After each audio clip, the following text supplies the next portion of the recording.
Okay. Hi, everybody. I'm back. Welcome to the week. And we are going to be back at the prep. I'm not gonna lie, I'm like super behind the ball here. Haven't been getting good sleep over the weekend. So I'm just trying to get moving, and hopefully just like kind of like work my way through these Mondays a little bit. Hope everybody else is having a good Monday so far.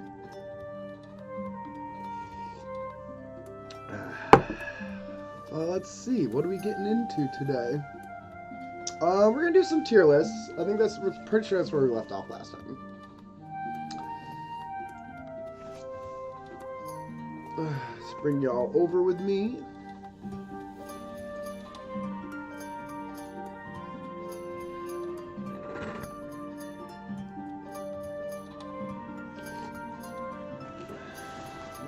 Piece there.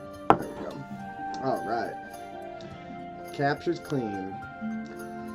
So yeah, let's take a peek here. Let's turn my levels down so I can think.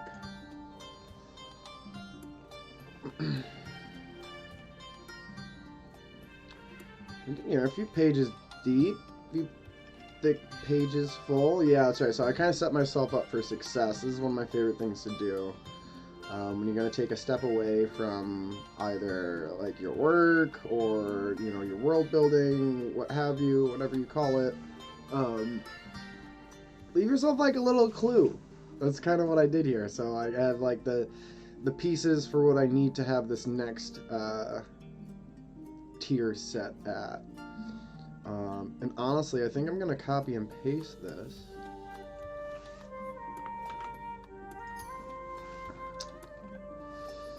And control, enter, paste it back, and I'm going to turn this into a tier 3 list.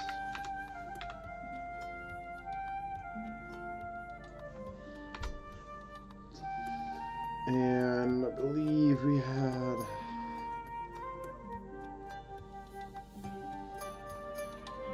my GIMP, because Owlbear won't let me in it.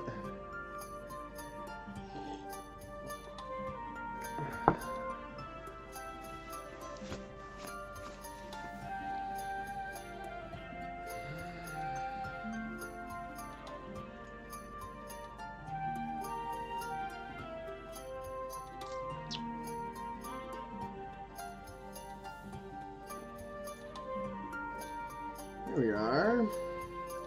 My little monster key map. What do we have in the chat today?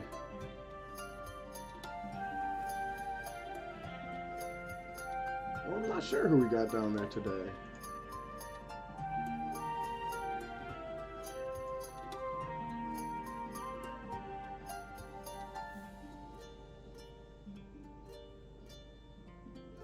Yeah, it's always giving me, it never tells me the one. It'll tell me the 1, 2, 3, 4, 5, 6, 7. It tells me 7 people? 7 people are not inside my stream right now. There's only one of you. Let's see here. So we are currently working on... Oh, there's control. We just did Lizard Marsh. We just did the Teal Lotion Hills.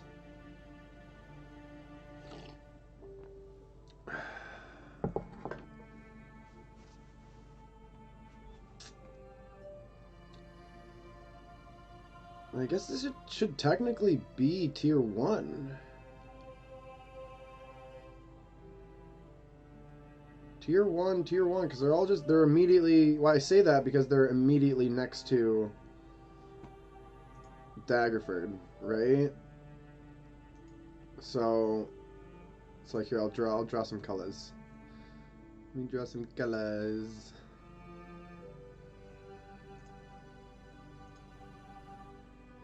So, like, Red Squad, this is kind of like how so, like, the encounter lists, like my little random encounter lists, they're not they're not set lists, right? So, and I'll kind of show you how I intend to use them. So, yeah, there we go, red. So, Lizard's Marsh kind of exists here. And I have it fairly small because Daggerford's done a really good job in the history.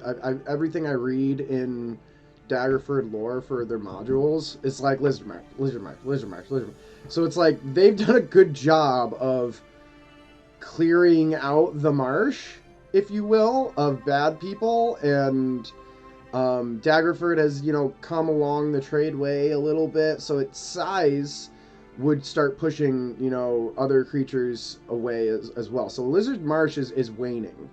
And I think inevitably, once Crom's Hold gets cleaned out of its corruption, Lizard Marsh could essentially, you know, disappear, right? It could be no red at all.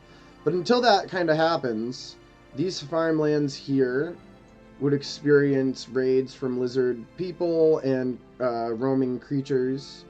And then these kind of shores up here.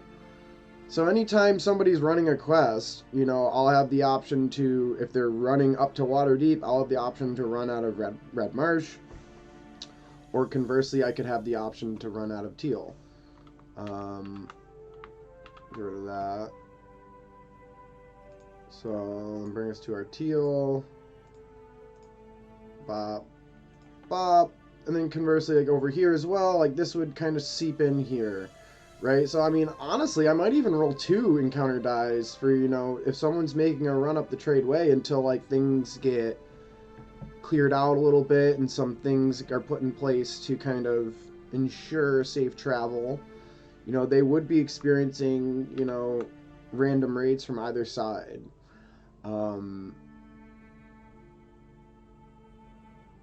I think it's important that I make Gillian's Hill, the Laughing Hills I should call them, tier 1 as well, because it's just so close to Daggerford. And really, I think it's just going to mostly just be, like, creatures and such. As there are, like, there's lizardmen here, there's hobgoblins, orcs, etc. here. There really isn't anything here. There's wild elves, but the wild elves wouldn't really have any, they wouldn't mess with the people at Daggerford too much. They don't have necessarily a reason to disdain them. And honestly, the people of Daggerford, or at least adventuring parties of Daggerford, have done a lot to help the wild elves from this region here. And I think, in my own opinion, in lore, I think that,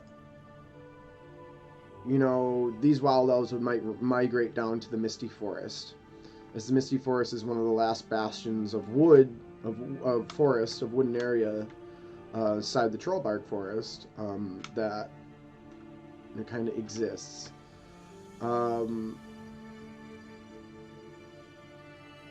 So also, I mean, same thing kind of extends to the Misty Forest, right? So, like, when we get down to, in this direction, the closer we get to, like, when, I figured past, like, the way in, and maybe at the way in itself, from time to time, but maybe some Misty Forest creatures might work their way onto the road, and might be lashing out at tradespeople, people who get too close to the forest.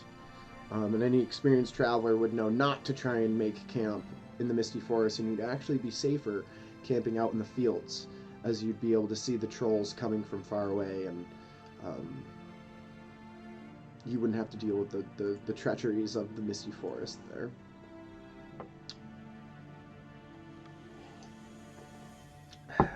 So that's that. So I think we did make a mistake here. I think I'm gonna go back and I'm gonna turn green back into a tier 1. So we have 1, 2, 3 tier 1s. Then we'd have 1, 2, 3 tier 2s. Trollbark and Dragon and Highmoors tier 3s. So 3 tier 1s, 2 2s, 2 3s.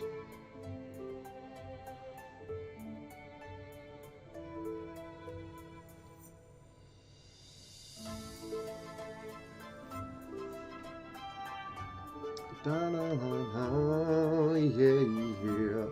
Alright, switch us over to our docks. Let's upgrade this. 1d4 CR1s.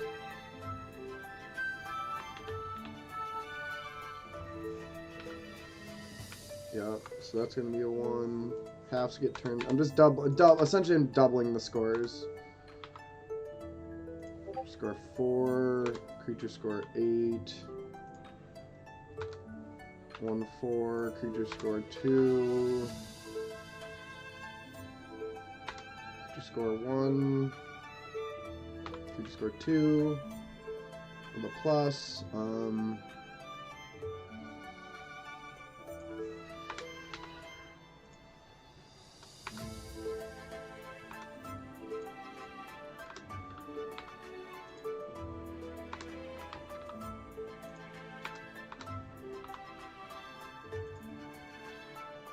What is the maximum creature score? Let's go find out. Hey, what's up, Stormy? How you doing?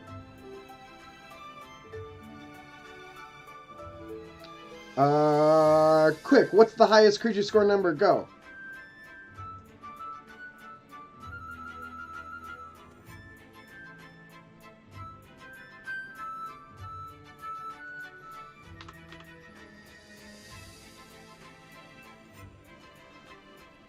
There we are. Clear this. Reset all the filters.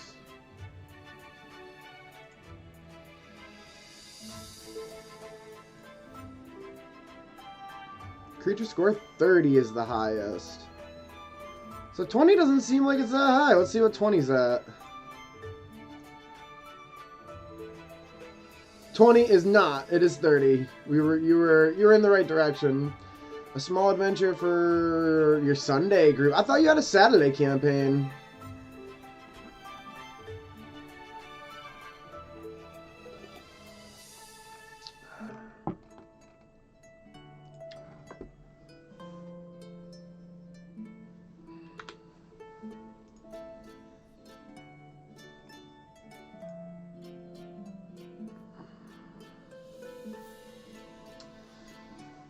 Ooh, we're looking like ancient brass dragons, drow mothers, Igwiliv, pit fiends, storm giant. I think that's the one we'll probably want to use. A pit fiend could work as well.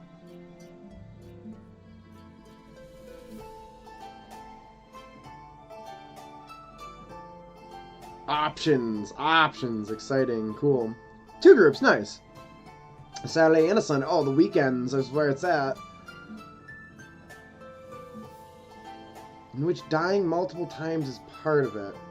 Is this like a one-shot adventure? Is this like a 3-shot? Like what type of short adventure are we talking? Like we're talking like 4 to 8 sessions? Kinda? As always, I like to get like the specifics before I start making suggestions.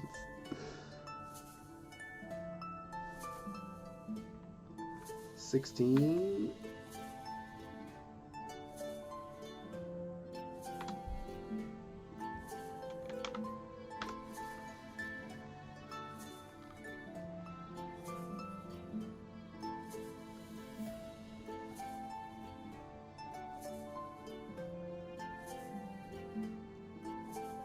And what are we looking at for creature scores of 30?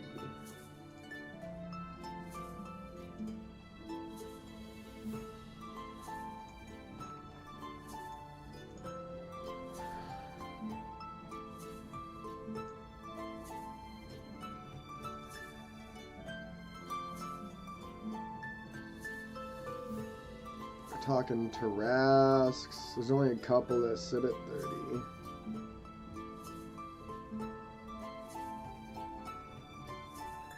Okay, so we can scale this a bit.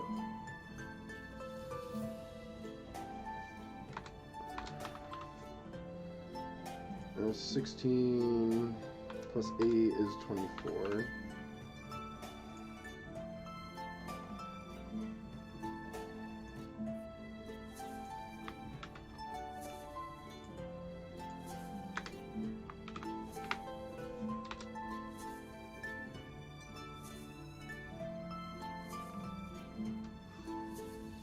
Well, I guess I technically don't need...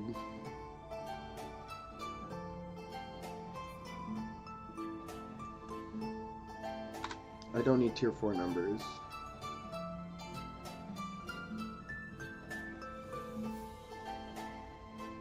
Because I'm not gonna have tiered, a tier 4. I'm not having tier 4 encounter lists because at that point in the game, I don't think random encounters really serve you anymore. Okay, idea is to have the players be taken into a castle in which they will be hunted down by different lycanthropes, and the players can only escape if they win. And the lycans have to kill the PCs X amount of times to win. If the PCs TPK, they be taken back to a set point in time with their memories. So they'll be repeatedly killed until they lose or win. I freaking love that idea. It's like, it's very grimdark. It's very Bloodborne. It's very Dark Souls, right?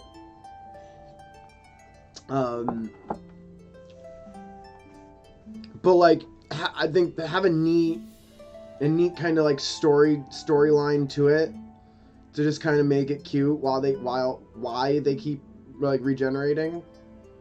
It doesn't have to be much, like, but just like a few sentences as to why. I think, you know, like they're trapped inside this. They were kidnapped and brought to a strange house. In this strange house, these werewolves have, you know, they regenerate players for their own, you know, food consumption. So they eat you and. No, they were invited. Even better. Like, yeah, you could do like go into the Mystic and be like, they're invited here, and like it's like this weird seance that they like they're at dinner, and everybody was invited to dinner, and that was great and awesome, hunky dory, but they didn't realize the dinner was a seance ritual, and they're like trapped in this dream state, you know, if you will, or it could be. It could be like a magical artifact. Like maybe there's like this weird centerpiece on the table that like radiates this weird magical energy.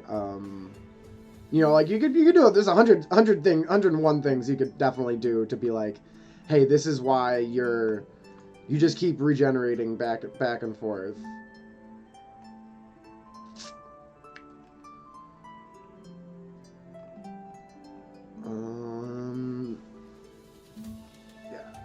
Laughing Hills tier 1.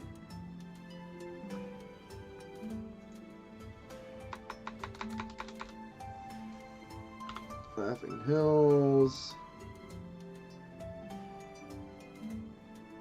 I think here a landslide actually makes more sense.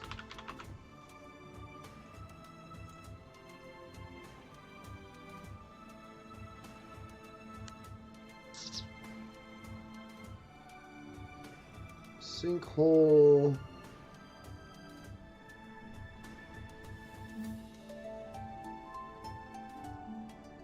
Oh, you wanna what? It still counts as an environmental, but like we'll do like a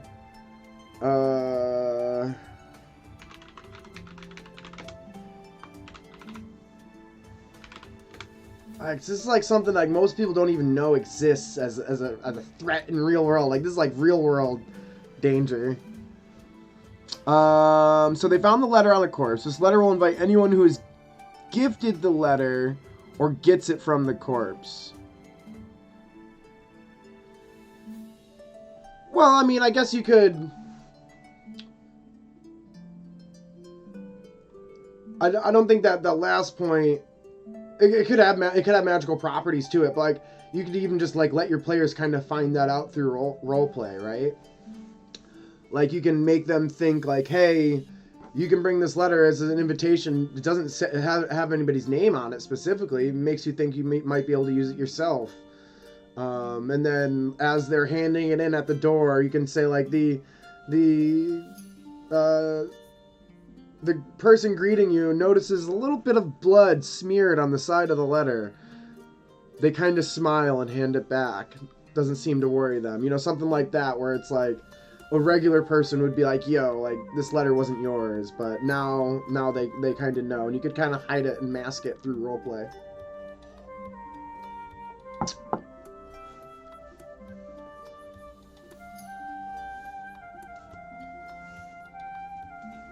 Ooh, here's a good idea.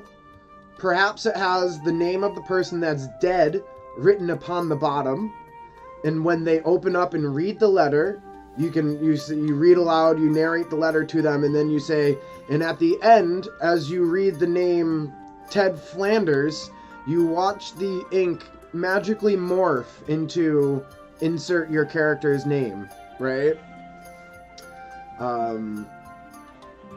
Your whoever your player is, whoever's holding that letter, right? It turns to their name now, in front of their eyes, and now it's titled to them. An invitation to so and so, right? I like, that's a really cool plot hook. A magical letter that has ink that will, no matter who's holding it, it'll just say their name. And honestly, whoo, that letter, if your players got smart with that letter, whoo, they could do some fun things, sticking that letter in somebody's hand and finding out their name. Hey, what's up, Dr. Quark? Let's see. We are today, I'm just chatting with Stormy right now. We're not doing my world build, we're doing Stormy's.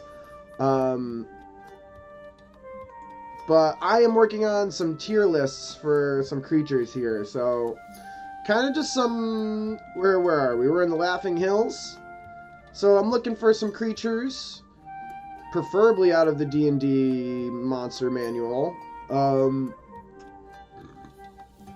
fill in here. So for example, well, that's a copy and paste, so that's a great example actually.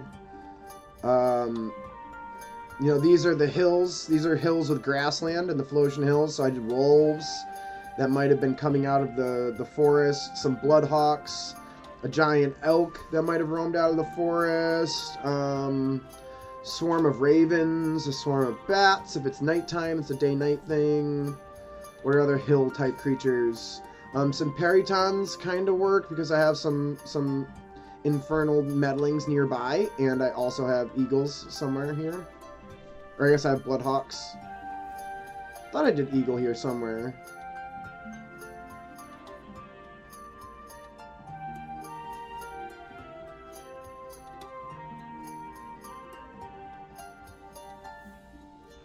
Maybe I can revisit that. But then we go into the swamp and we have things like giant frogs, giant constrictor snakes, bullywugs, lizard folks, harpies, will-o-wisps, etc. Kind of some more bog type creatures. So we're going to roll over to the Laughing Hills, and then I'll show you what it looks like geographically.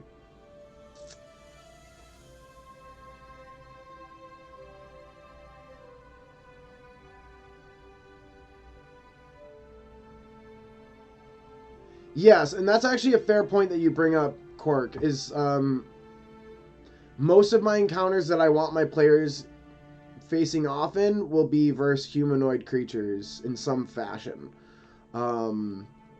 These are random encounters, so therefore, you know, if I need a creature that I don't want to pick, none of these encounters necessarily entail that the party is going to be fighting. So they're all kind of, you know, neutral encounters until something happens, or until I get like some type of story piece to tell me they're not, right? So for example, even down to like, say I did D6 orcs, they might not be acquiescing the party, they might just be like roaming the nearby hill and they didn't see them on their perception check. Like, that wouldn't be a necessarily dangerous encounter until the players decided they wanted to kill the orcs. So, you know, in that sense, I don't try to like force things down my players' throats. And also, when I do give them options, I like giving them options that they can play either way, right? So you're right, a giant elk is, you know, something that would be a little bit more majestic, something you might not want to kill as a lawful good person, something that wouldn't necessarily threaten you. So maybe the players want to use an animal handling check to see if it's okay. Maybe the giant elk took an arrow from one of those orcs that passed by, right? And it's hurt. So now this encounter isn't necessarily a combat encounter, it's a medicine check and a role-play encounter, right? So the encounters here aren't necessarily just to be fights. In most cases, they presumably will, but I'd say it's about half and half. And elks can get angry and attack humans depending on the situation, right? So if they were provoked, if their kinfolk was nearby, if you were encroaching on where they might call a home. I'm pretty sure elks roam a bit, so they would be similar to deer, in which they would mat down a bed every night, and they would have a place, a confined place, a large area that they would, call home, but one specific grove wouldn't be their home necessarily, right? Let me catch up here.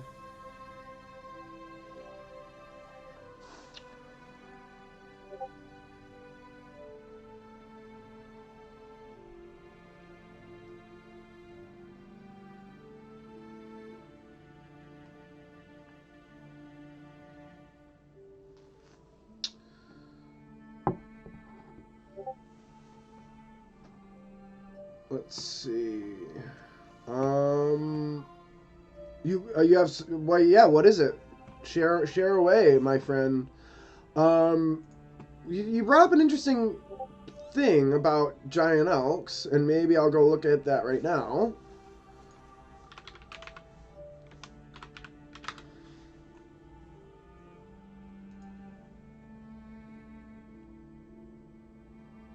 Understands Common, Elvish, and Sylvan, but can't speak them.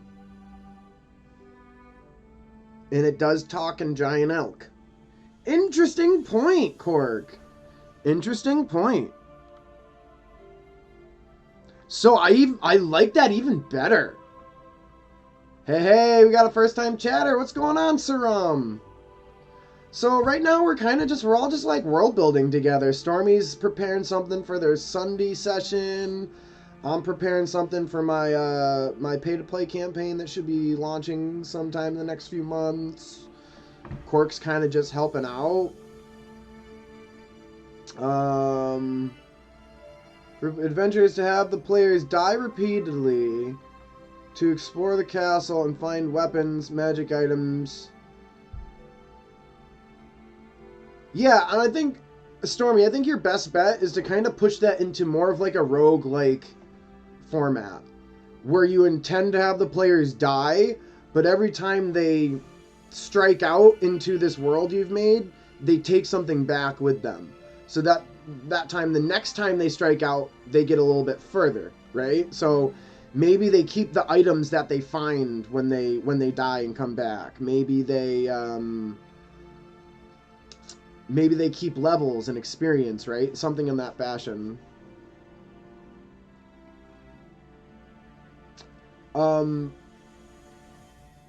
Keys to doors.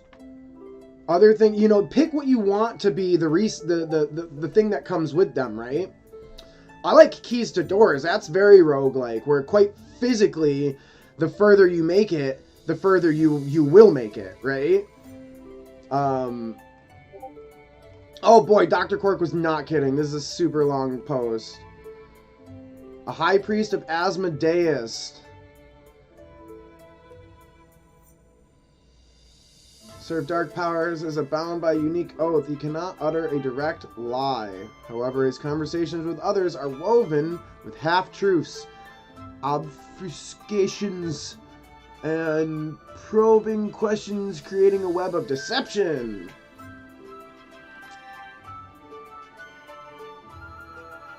Wrecked his long-dead brother, a tragedy that occurred 2 centuries ago during his extended imprisonment. Despite his dire circumstances, and the value of self-improvement and has the power to...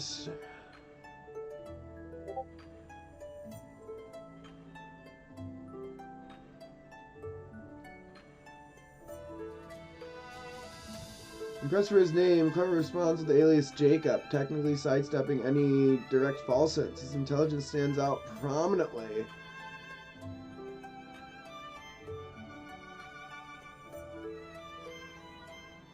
Tempered and unwavering commitment to personal growth. whoa, Cork, easy, Cork. All right, I'm gonna have to put a Cork. I love that you're sharing an idea. It feels like these ideas aren't really personal or directed towards me specifically, and it kind of feels like now you're just kind of like oversharing all of your stuff and just like spamming my channel with your homebrews that you've had already made. So like it's great that you have your ideas and that you're trying to share them, but let's just be a little considerate about the chat here, please, as other people are trying to talk.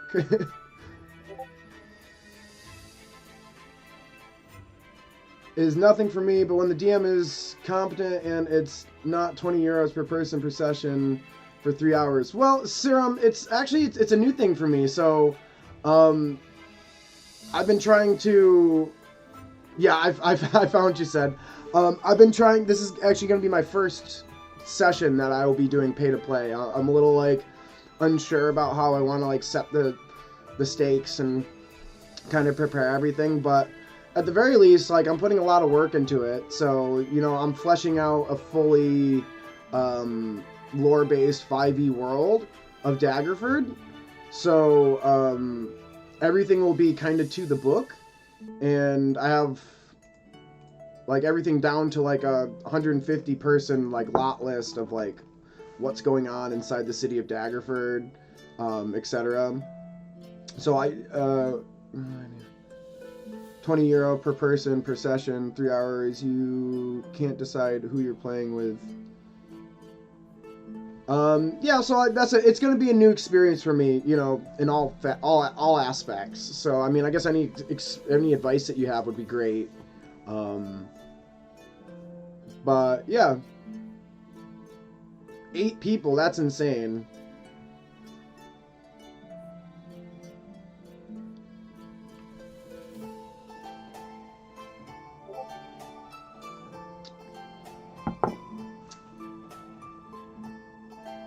Oh, geez, so they're telling, okay, I got you now. Yeah, that is a few red flags. 8 people is crazy. Not being able to make your own character is also crazy. Like, am I playing the game, or are you playing the game?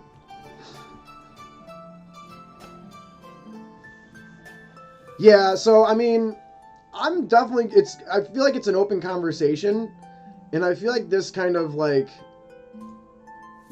holds true in any party that you're going to play in, right? So whether it's a pay-to-play party or it's just with friends or with random strangers party, right? You need to have a very clear communication in the beginning, right? And you very clearly, yeah, 8 people in a 3-hour session, Stormy, right? Like, that's wild. You know, so, like, you know, that's not, what I would like to say in that situation is that's not the game for me. You know, I wish you guys fun, and I wish you success, Dungeon Master, and I hope you find 8 people that would like to join your session, but that's not for me. I would like to play a different game, right? And that's a very important statement and conversation to have, whether it's a free-to-play game or it's or I think it's extra important in a pay-to-play game, because you want to make sure things are very transparent, right? You want to make sure people know what they're getting and people know what to expect to an extent.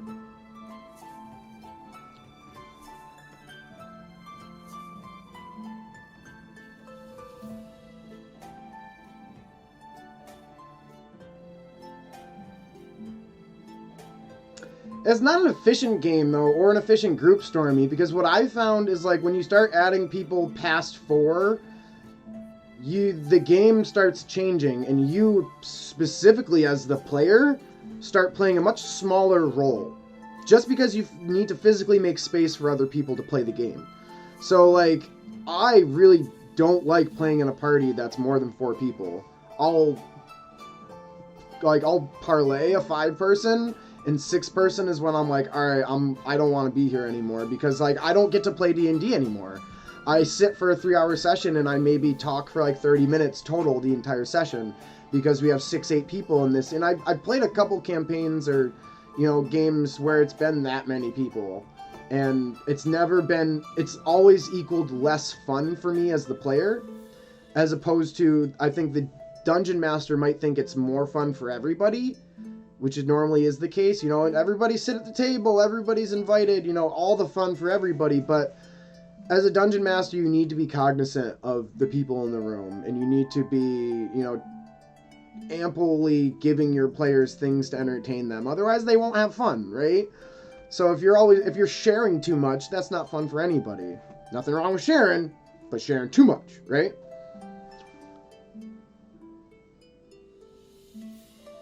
And 6 hours is that's a hike, Cork. I physically, you know, it's hard for me to be in one spot for 6 hours at a time. I like a session around 3 to 4 hours. I think is a good amount of time. Anything past 4 hours, I think people start to get tired, unless you have like a solid like 1 hour break in between there. But again, as everyone plays the game they want to play. Like some people really like you know, just getting down. Right? See, like there's Stormy says they play a 6 hour session too, right?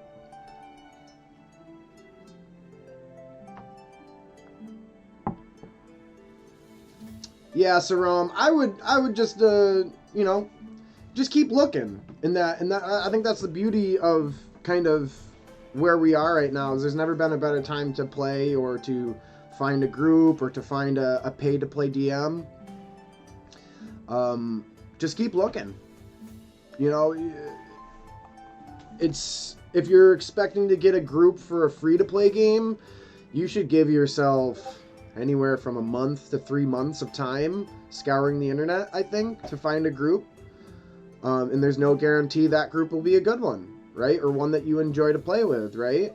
And I would definitely give yourself some time to look through the market for pay-to-play DMs as well.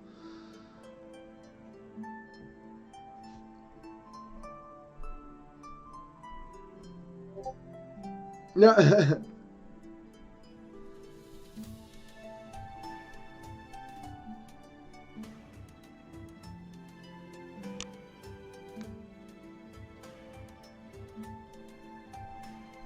Yeah, but Cork, I like to kind of just like bypass a lot of that nonsense. Like show up early because we start playing at 7, right? I'm not showing up at 7 and talking to my players for 30 minutes. That's stupid. Do that at 6:30. We play at 7. Right? Well, one-on-one roleplay, I try not to do too much of that. I think it's boring. It's only fun for one person and the DM. You know, so it's like I'm not here to have to make the fun for me. My fun as a DM is when my players are having a really good time. You know, so one-on-one roleplay can be, again, an element or a tool we use to tell the story or to build a thematic, right? But when a tool doesn't serve us, it's not useful. So we get rid of it, right? So I would use one-on-one roleplay, but I don't use it every session. I don't think you need to like dedicate an hour to like one-on-one roleplay for your players. You could do off-session roleplay, right? You know, do not during the 3 hours when the group comes together to play, right? But again, this is just the way I see things and the way you see things. You know, there's nothing wrong with having two different methods in which you like to play the game, right? Yeah, see, that's kind of where I'm at right now, Stormy, is I'm kind of like, I've done a lot of free-to-play stuff, I've done a lot of work behind the scenes for my friends, and I'm like, hey, like, if I'm going to do all this work for my friends just for no reason, I might as well just be a pay-to-play DM, because there's people that are looking for somebody that's willing to do this work for them, right? So, there's not enough DMs in the world. There's always can be more.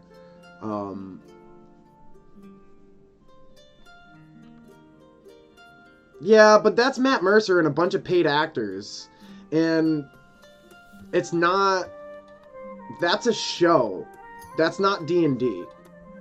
And like, I hate to kind of draw a line between one of the biggest like proponents for the hobby, but I think it's very important for players looking up at Matt Mercer to distinguish between what they do is to stream a show, to market their show, to have a very clean and produced image, right? That's not what Dungeons and Dragons is.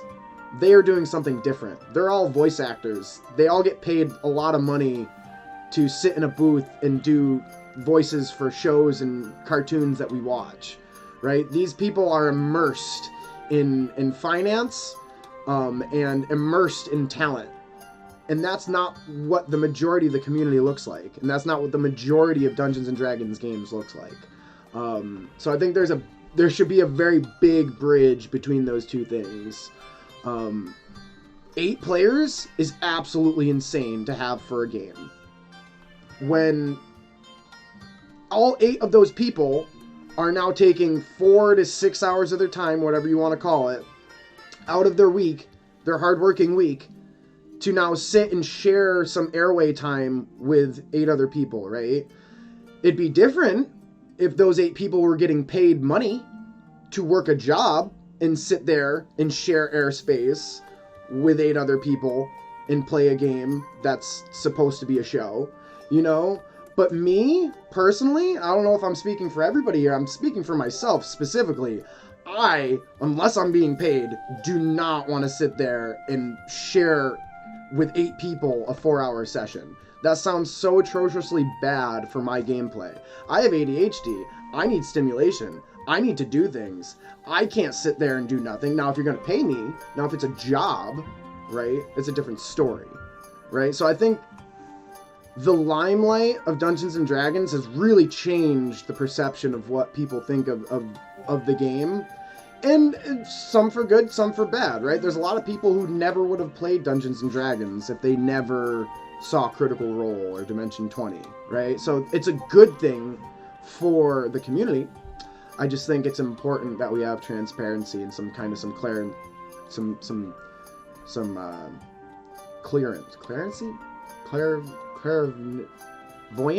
clairvoyance. I don't know what I'm saying anymore.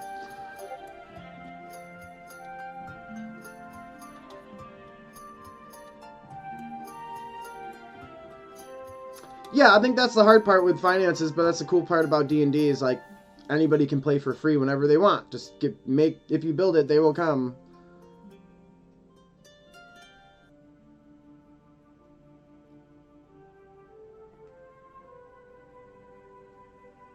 Are you kidding me? Like, they were. They were all very successful middle class or higher people. Like, they did not start down in the dumps with like 3 viewers. Like, they started in the field. They started as voice actors. They're all in that's like their profession. That's their career. They all decided to stop voice acting and play D&D. Like, they came from Hollywood to play D&D. It's quite literally like the bougie, richy people playing Dungeons & Dragons and us poors watching the rich people play Dungeons & Dragons. It's like quite literally that. like me over on the Lore Masters channel, like we talk true about Critical Role. Like, there's a lot of great things about it. It is not the end all be all of Dungeons & Dragons and does not always put on the best perception of what the game is.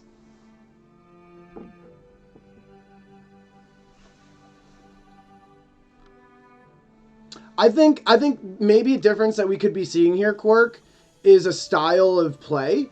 So if you're more of an old school D&D'er, like Advanced Dungeons and Dragons and kind of that era, right? The game tended to be a bit grittier, a bit more mechanical, a bit more kind of combat focused, right?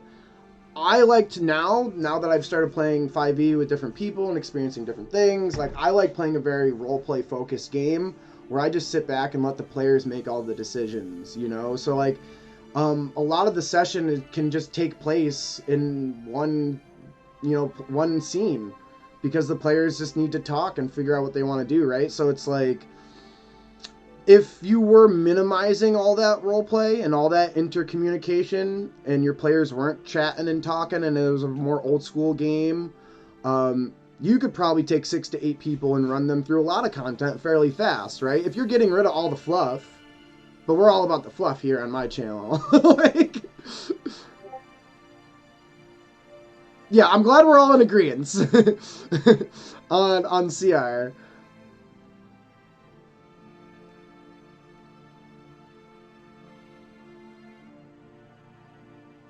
Dude, like, quite literally. Like, not even that, but, like, people don't realize how much money it costs to set up a streaming studio like that. They have several camera angles, they have lights, they have an entire room. Now, are we assuming that that's somebody's house, or are we assuming that that's literally a business space that they rent out?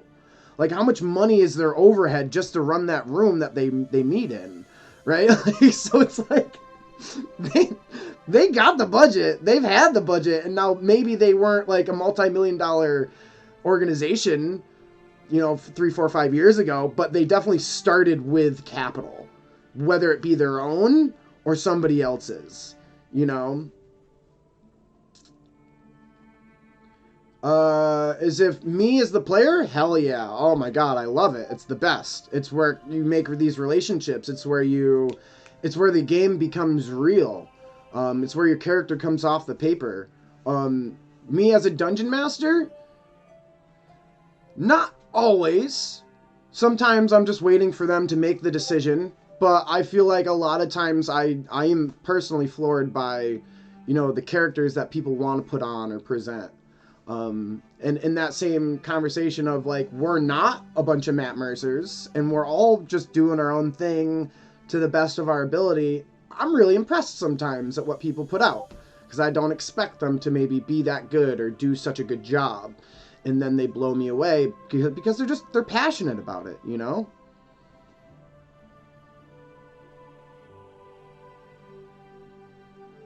I don't think it's a level that nobody can reach, because look at Dimension 20. They're pretty much there or almost there or on their way.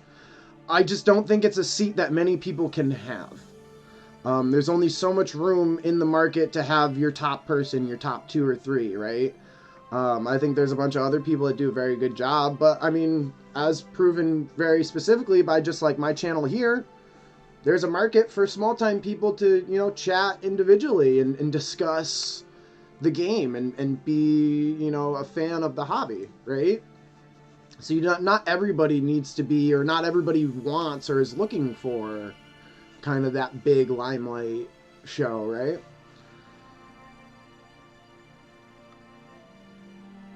No, there's a big difference between 4 players at 3 hours and 8 players at 6 hours. There's a lot of differences there.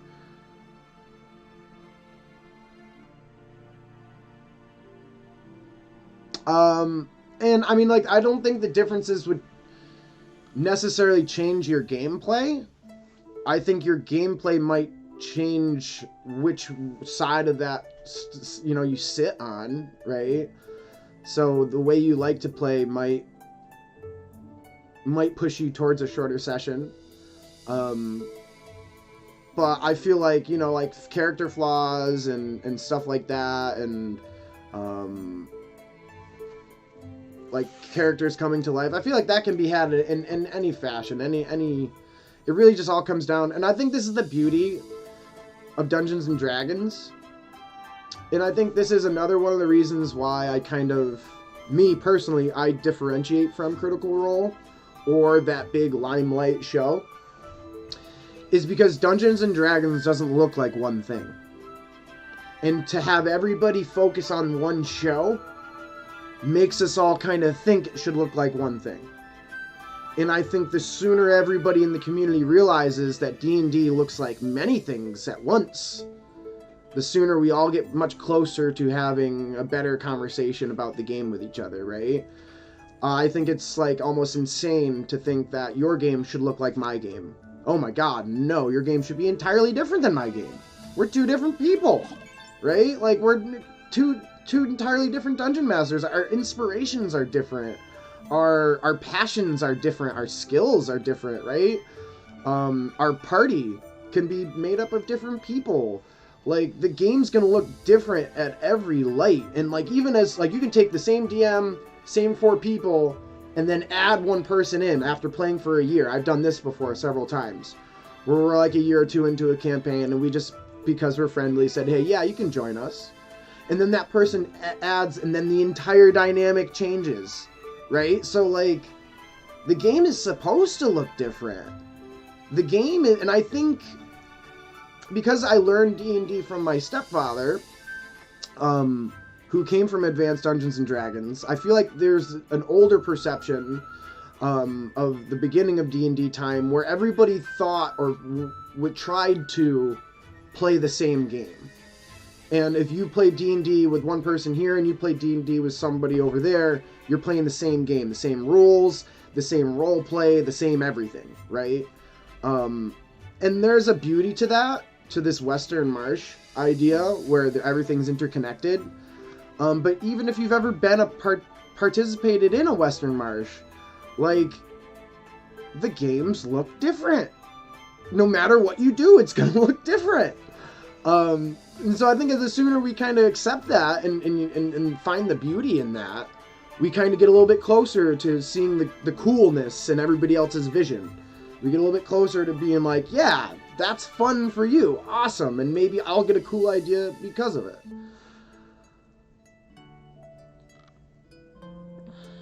Railroad to death, and you literally said, yeah, no, I said you can do that quest, but no, I want you to do that first. Yeah, that's tough. I think it's really hard being a homebrew, or not a homebrew, an open world dungeon master, because you have to check a lot of your expectations, and you really have to take hours of work and pretend like it doesn't matter anymore. Like, you have to be so humble it breaks you, because that's the beauty of the game. You know, that's the beauty of being an open world.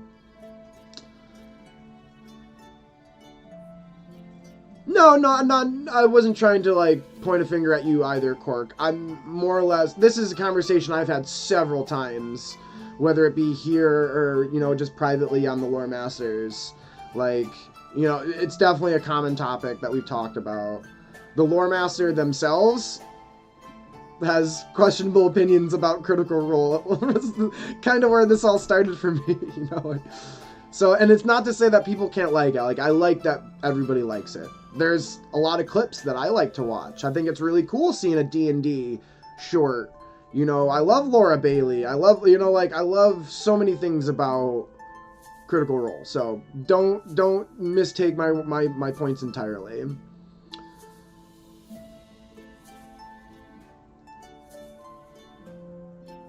So that's a very good point as well, Cork, is if you're going to have a 6 or 8 hour session, you got to prepare for a 6-8 hour session, right?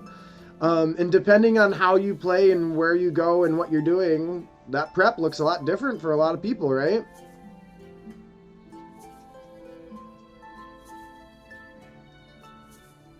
Okay, nice. Yeah, my dad's a bit older. He had all the classic books.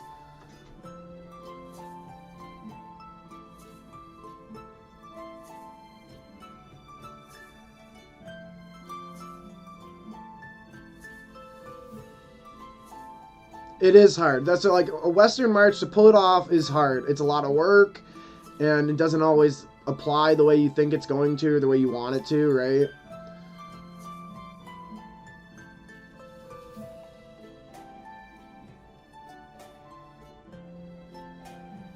So, all right, so we have there's some really good conversation. I love this, right? So, like, it's almost like what you bring up, Stormy, is like, if you've ever, like, been single and you're just cooking for yourself, right? Like, cooking dinner for one is actually kind of hard. You got to really trim everything down, make it small. You normally end up making too much food. Now, cooking for 2 to 4 people is pretty easy, and it's about the same amount of work, right? So, like, if you have to always prep these really short sessions, you know, maybe that's eating into your prep, right? And if you have the ability to, say, prep for bigger swaths of story, maybe that's a bit more efficient for the way you prep, right? Some really good perspective here.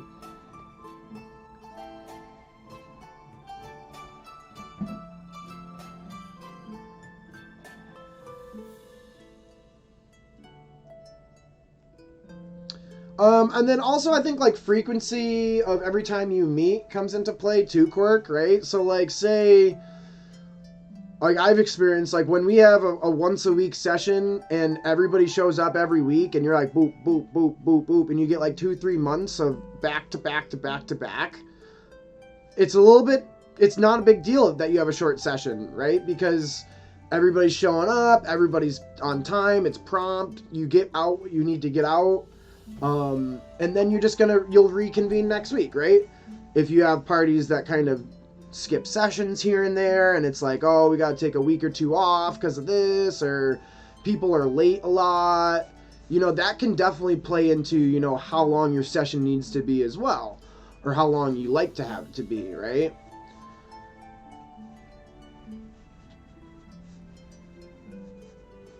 Well, the further you go back in Dungeons & Dragons, the more technical you're gonna get, Serum. It's just...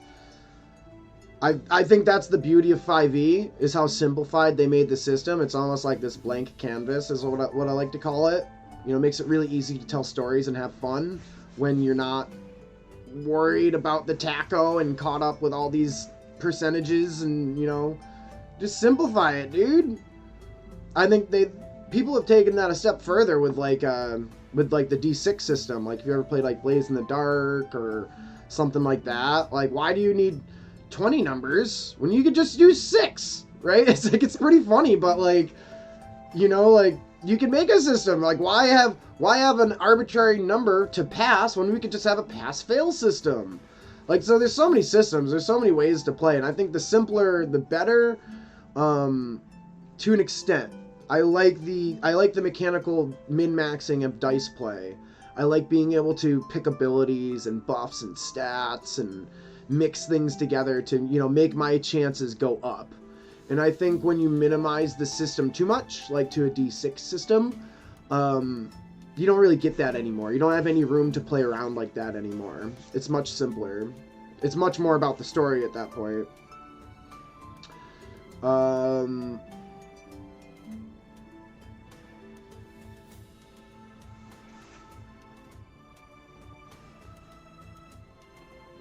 Yeah, that's honestly that's some of your favorite times as a DM, is when you just sit back for an hour and just shut your mouth, right? And just try not to talk for as long as you can and just see how long your players talk for.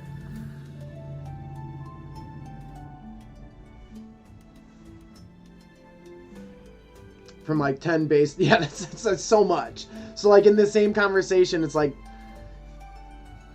inundating, right, to the act of unsimplifying, right, can be too much as well. Going past 20 numbers can be tough. Imagine if we played on a D100 system, where the D20 was always D100s. Wouldn't that be crazy?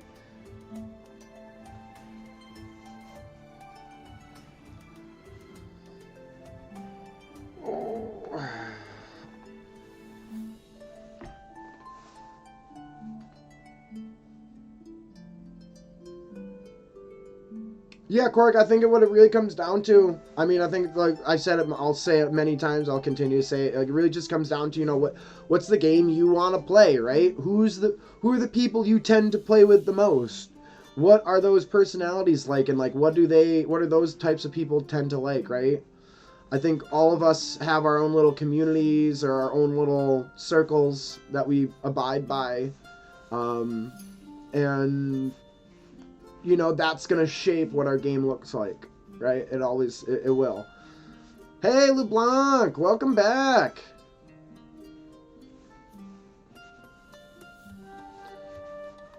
Yeah, I help where I can. If I can help, I will help.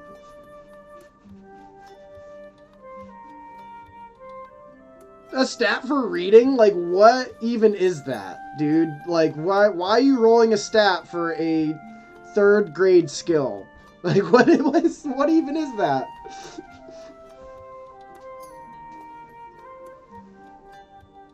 It's a German TTRPG.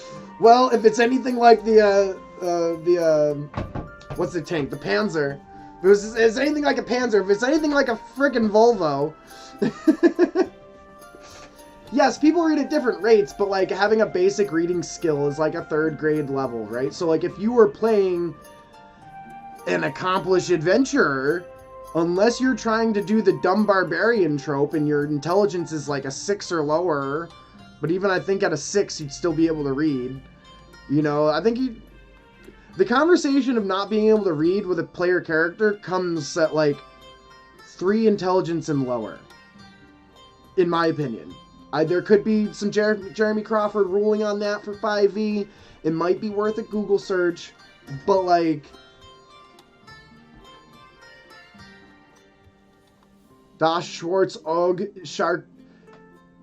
Sharakta Bogen. That's too many. That's tough for me. All right, we got a question coming in from LeBlanc here. Let's see what we got going on. All right, for a bit of brainstorming. So in my setting, Vistani are survivors of domains of dread. They are really savvy about fogs and that draw into the domains and are super good at detecting and defending curses. Yet, there are 3 legendary tribes that got cursed by something. They messed up forever to be trapped. My high-level PCs are to solve this situation. What curses would these super savvy guys what would curse these super savvy guys? I have an idea that the Vistani man made a pact with something that engulfed all 3 tribes, which were at a summit at the time. Any ideas on this? The Black Eye. Okay, thanks for the translation, because German's a tough one for me. They became arrogant and got easily tricked by something really simple. Let's see. The Vistani. I have a little experience. The Vistani comes from Curse of Strahd, right? That's what they're mentioned there.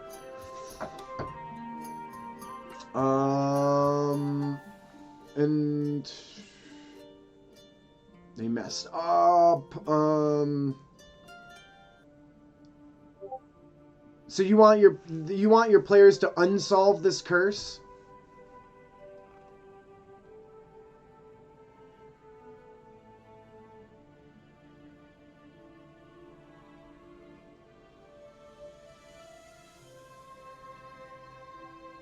Yeah, they would all be able to read basically. 100%. 10 intelligence? You kidding me? Children can read. And like also the other thing you have to remember about like world setting is like this isn't like a gritty medieval world setting. It's a high fantasy magical world setting. Like there's wizards that can make books fly around the room. Like they have the ability to teach people how to read. Now like that's provided you're in a metropolis city, like in like Baldur's Gate or Waterdeep or even like Chernobyl or El Truel, like a city that's like has walls, is safe, and can have quality of life, right? Save the long cursed tribe.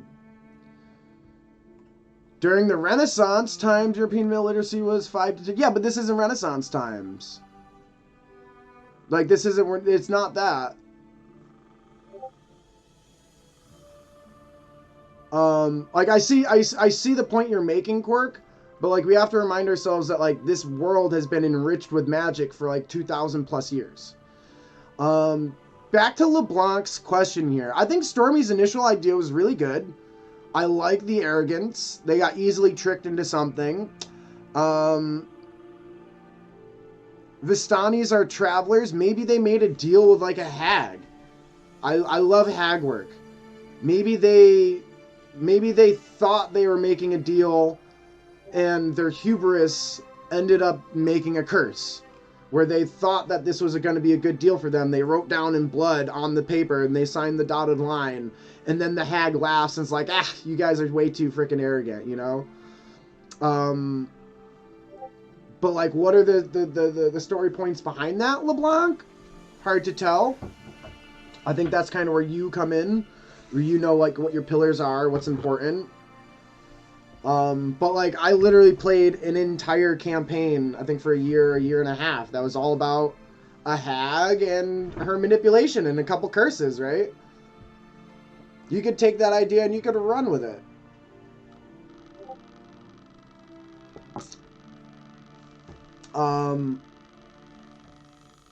Let's see. I mean, it could be a hag. It could be something different than a hag. It could be maybe some devils, maybe some infernals, right? Maybe some type of succubus. That's what I'm working with my campaign. Maybe there's a high level charm going on. It's not a curse, it's a charm.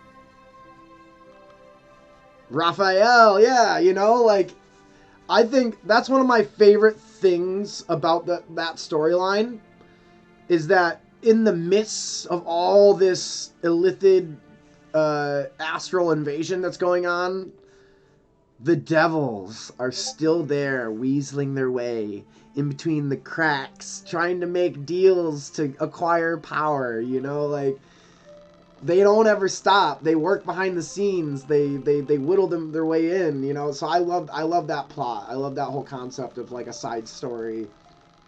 But the thing is with D&D is you gotta be specific, and you gotta be, you know, intentional about what you want to show. You can't show everything. And sometimes we have a lot of ideas, and a lot of ideas is good, but you can't have all your ideas always come out. You gotta pick a couple of the best ones and roll with it.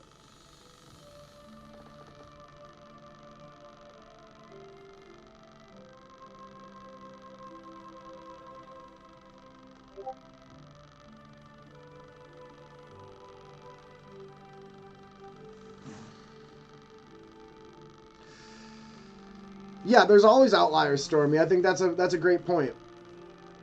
And Cork, I think on the reading aspect,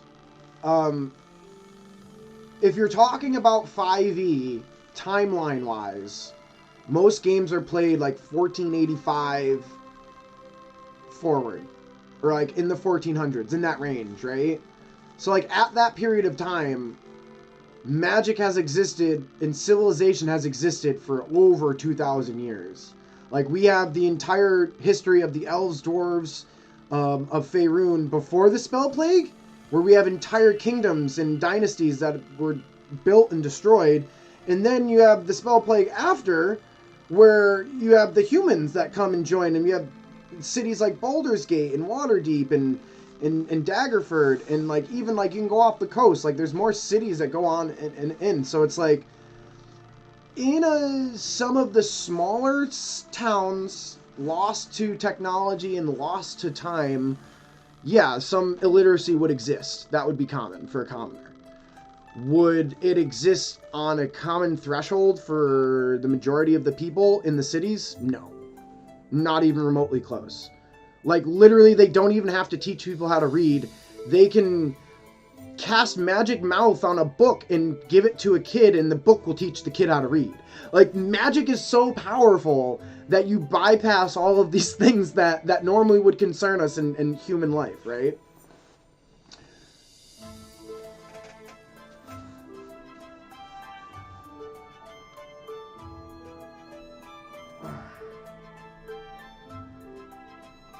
Oh.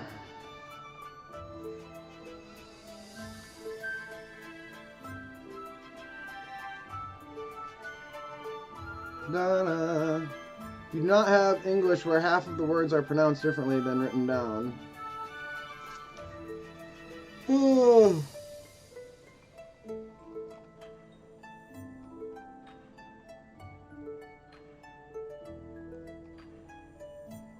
All right, well, it's a great conversation. I think but yeah, it's like you can go around in circles about it all day long. At the end of the day, it really comes down to, you know, what world that you're trying to build and show off for your people, right? So, as always, my world is going to look a little bit different than yours. In my perception, a world that's had 2,000 years plus of magic and a quality of life and a standard of living, like artificers exist now, guns exist now. You know, there's a lot of technology to be had to increase the quality of life, and I think there'd be a lot of access for common people to acquire education, to an extent. I mean, depending on what type of world you're running, you know, there could be a world riddled with corruption and slavery, and the cities have huge hierarchies that don't allow people to, you know, and I think that's a fair thing to remember about human history, is it's darker than fantasy. right? Like, people weren't allowed to read because they were slaves, because they were serfs, because they weren't royalty. You know, like, those things might not necessarily exist in some people's world. I don't really like to have those elements exist in my world too much. I don't think they're fun to roleplay. So, you know, that's something that would be considered in our own perception of where the reading level would sit, right?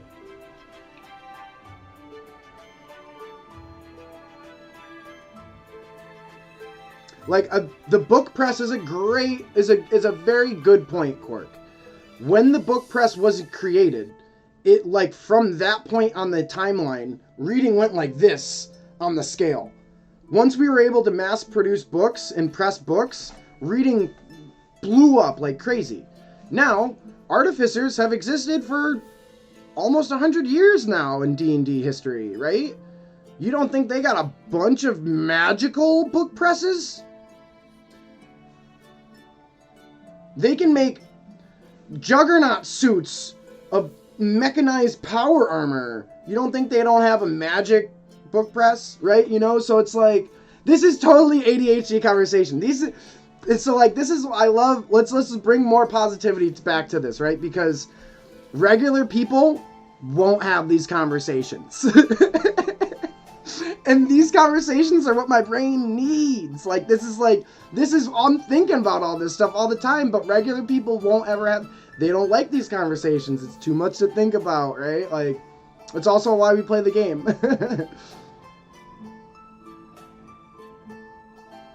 Artificers, aren't those Eberron specific? No, because Eberron's part of the Sword Coast now. Like I said, like, most games take place like 1450 DR and on. You know, like, that's when Eberron has joined Sword Coast, and that's part of the world. Like, artificers are part of the world. Guns and technology is part of the world. So, like, depending on where you're dropping your sinker on the timeline, you know, there's a fair amount of technology and, like, 2,000 years of magic.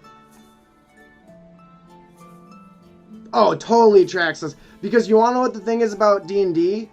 Is that the game is less about what's on paper and what, you know, what we have for pieces and things, and more about what we think about it, right?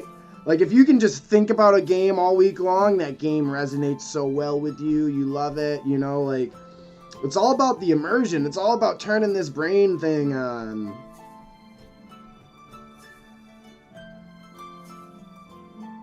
That just has a reading stat, right? That's also really funny, right, Serum? It's like, we go from, like, this little tiny little milky skill point about this other game.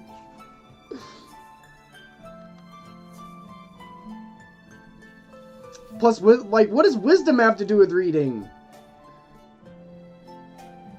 Is that like the I before E rule?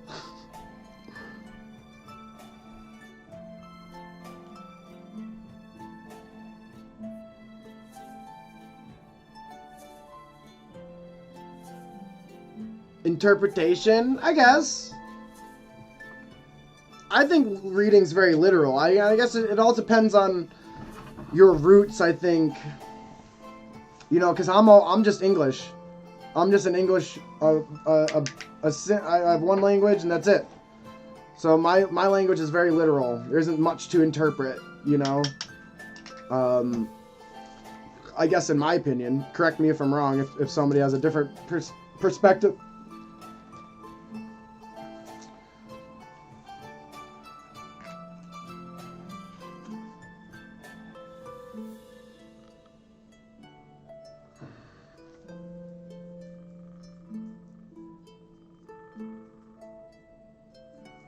Is there though?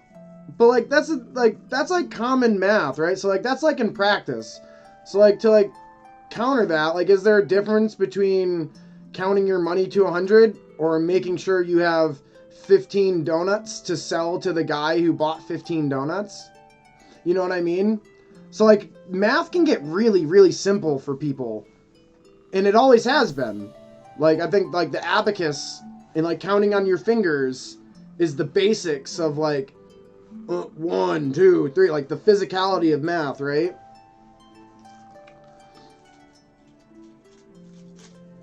And like also another thing to remember is like there's there's common language. So I don't understand. I think we all kind of presume common to be English, or I just do because I'm an American and my whole world is English.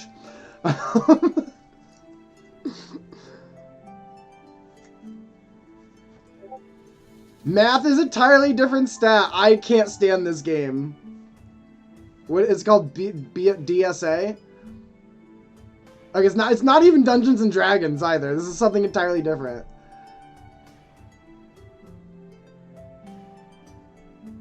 Basic addition and subtraction would exist, but maybe division, multiplication. Well, your example, to be fair, we can scroll up, was...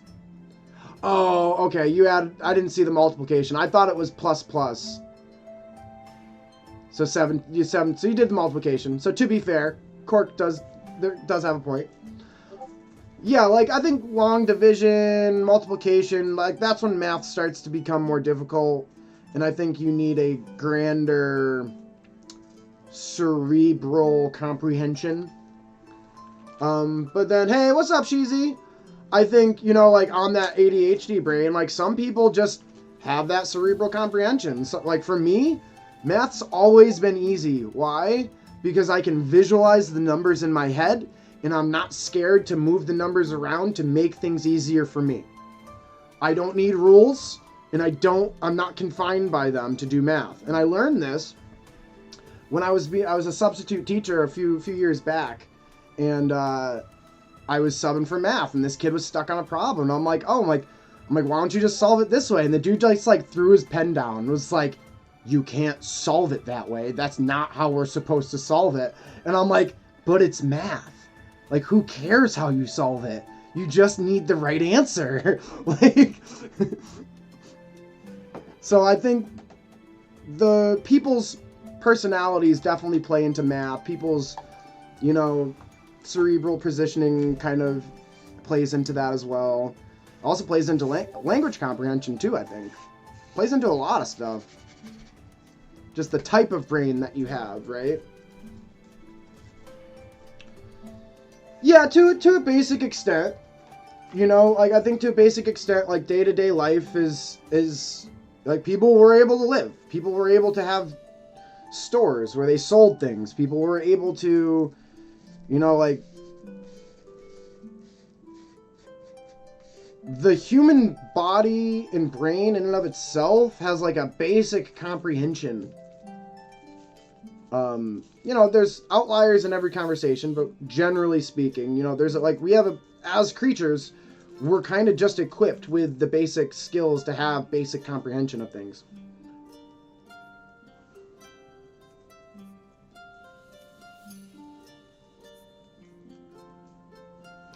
Several grades over a serf. Now, that means you have serfs in your, like, do you have people that aren't allowed to read, that are forced to work away their entire life? I don't roleplay those people in my world. They don't exist in my world. Like, they might exist in the 9th layer of hell, where all the evil shit happens. But they're not just, like, at Waterdeep. I don't have slaves and serfs at Waterdeep, at Baldur's Gate. That doesn't exist in my brain. That doesn't make any sense. It wouldn't exist. My perception of the world does not think that would exist. And I thought that's a very important distinction to bring up because, again, human history is dark and grim. And the reality is, a lot of things were slower than they should have been because of weird rules like serfs and slaves and royalty and stuff like that. All these old world ideas that didn't serve us back then definitely don't serve us now. Like, change the shape of the world. Now imagine if those things didn't exist.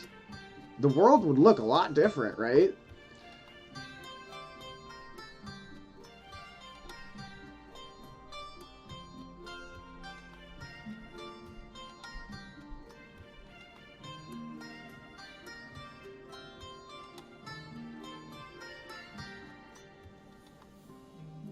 Right? Yeah, like, sharing that's much cheaper. Like, the world looks different in so many different lights, and I think it's very important to kind of... And I think another while we're on this conversation topic, you know, like our real world kind of shapes the way our fantasy world looks to an extent, right? Like what we've seen as people growing up, you know, some of us are from across the pond. Some of us are from Argentina. Some of us are from, you know, like we have people on this channel from all over the world, and people play Dungeons and Dragons from all over the world. So what your specific life upbringing looks like will definitely shape what you think your fantasy world should look like. Back to that, like Germany, hey, what's up? You're in the middle of all these states that have been fighting for as long as they can remember, all the way up until, hey, modern world, we don't do that anymore, right? Like, so it's like, Europeans definitely have we have a check, right? So we have all sorts of types of inspirations and all sorts of different types of, you know, world experiences that kind of shape what our fantasy world is going to look like. And again, that's back to what I was saying about 30 minutes ago. It's the beauty of Dungeons and Dragons. That's why it's so much fun. That's it. Let's not fight our differences. Let's celebrate them. Let's put them up on a pedestal and say they're cool and share more ideas, right?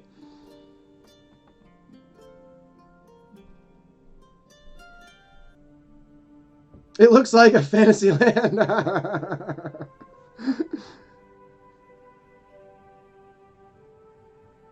Yeah, so I mean, I think that's a great point you bring up, Stormy. Like large scale war looks way different in a high magic fantasy world, right? Yes and no, to an extent. Cities would have a lot of these people.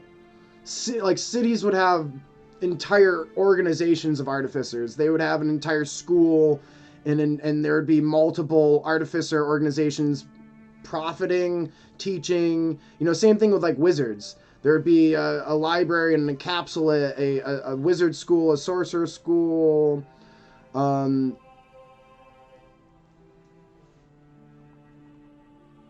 Yeah, you guys are just literally walking through medieval fantasy, right? Your headcanon must be so strong. I'm going to, you can post a link and I'll check it and verify it for everybody quick. I'm going to just throw the lobby up. I'm going to take a 5-minute break here. Just stand up, walk around, get some coffee. And then, hey, maybe I'll get some dungeon mastering done today. Maybe I'll prep some stuff. I don't know. I've really just been enjoying the conversation. I think I needed it because this Monday was a rough morning, and this has just gotten me excited. My blood's boiling. I'm up out of my chair.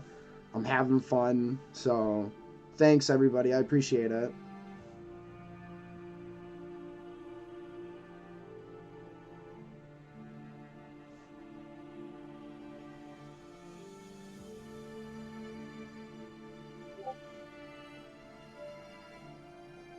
Is it going to be a castle, Court? Is it just a castle? It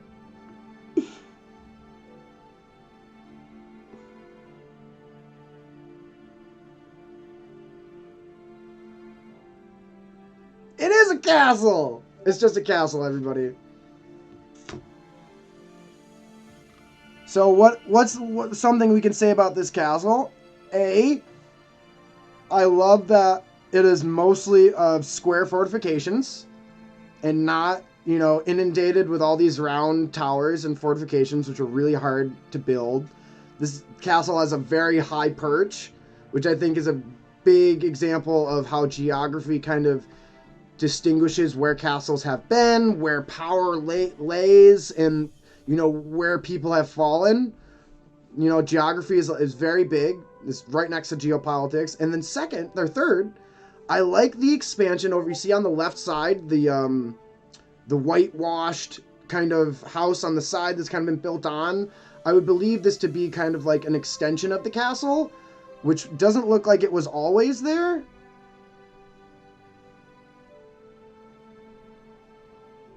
Which goes to show that castles weren't always just like a medieval thing. They were like a Renaissance thing too.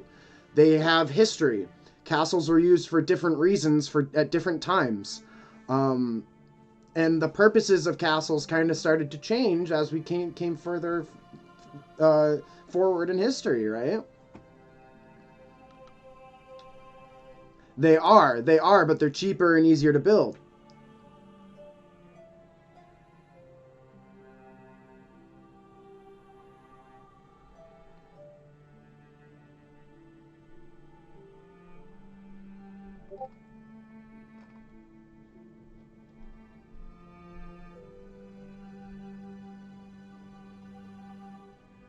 Yeah, it's awesome. I'm a big castle buff. It's one of the things I'm normally googling just because I love the aesthetic. It's really good for headcanon.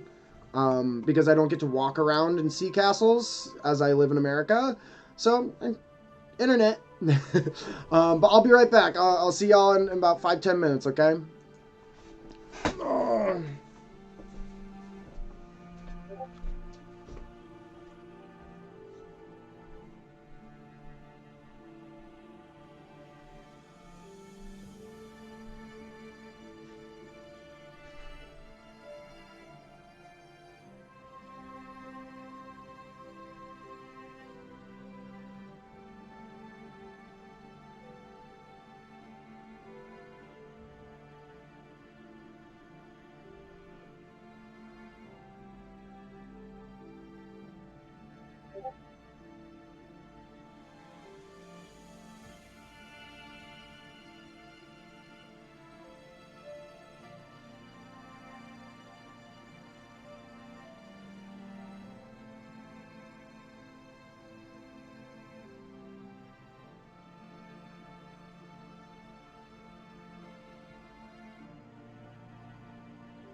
Alright, I hope everybody's being friendly. Looks like we have some new people here. Just gonna get my coffee and we're ready to rock.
Alright, I'm back in the office. Oh, hold on. My pants are down. It's not my pants, it's my green screen.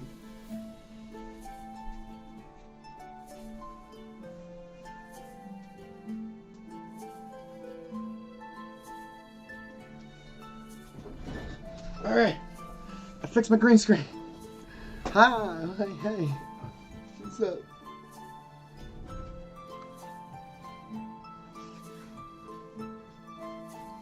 Yeah, sure. Send it by, Serum.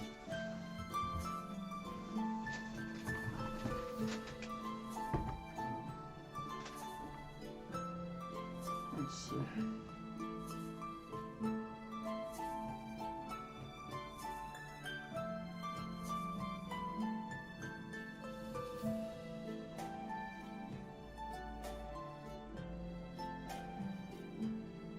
Oh, hey, sometimes my Twitch manager on my phone is like behind.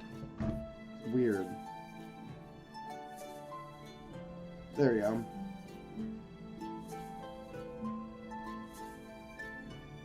Oh, we're just like oogling googly castles right now.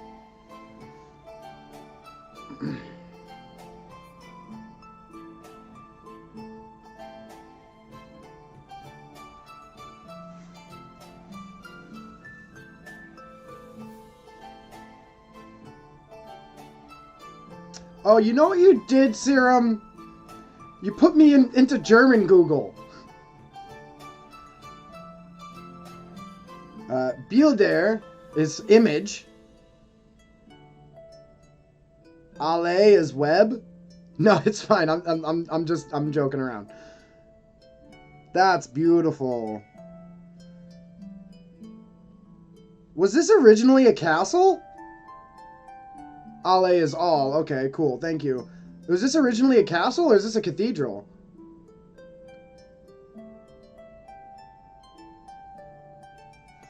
A church. Yeah, it looks much more church. Absolutely gorgeous. And is that a Gothic style or is that...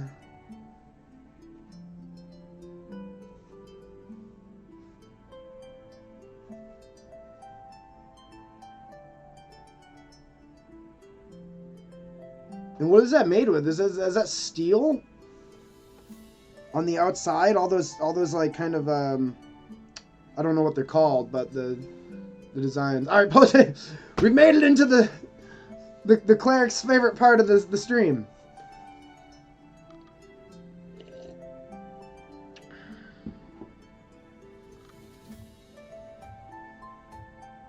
$150 people died building the church.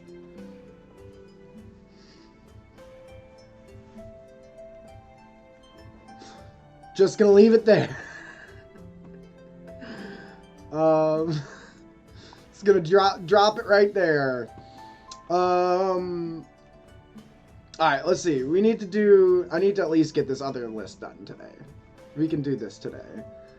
The Laughing Hills.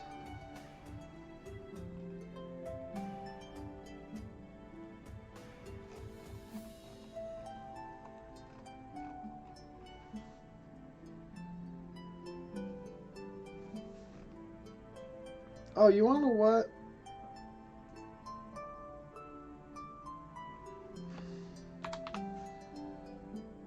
Here too.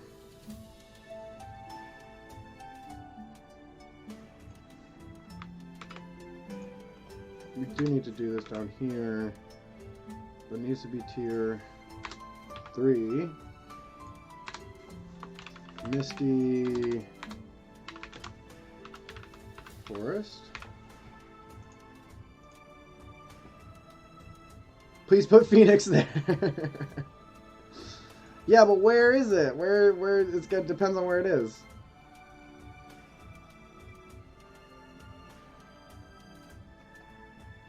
Oh dang it, what happened? I messed it up again. Let me scroll out, maybe that'll help.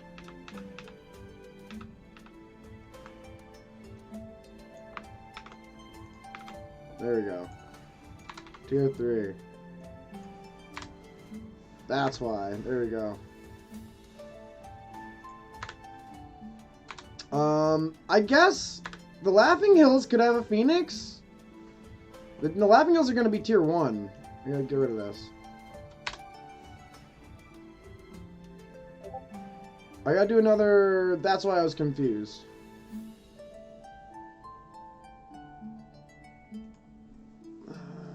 Tier 2 is Misty.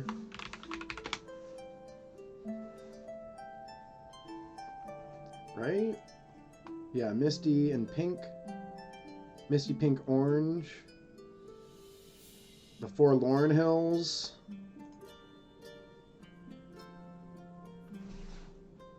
Well, let me organize everything about properly first before we start picking it apart. So tier 2 is Misty, is Forlorn Hills, and what can we call this area?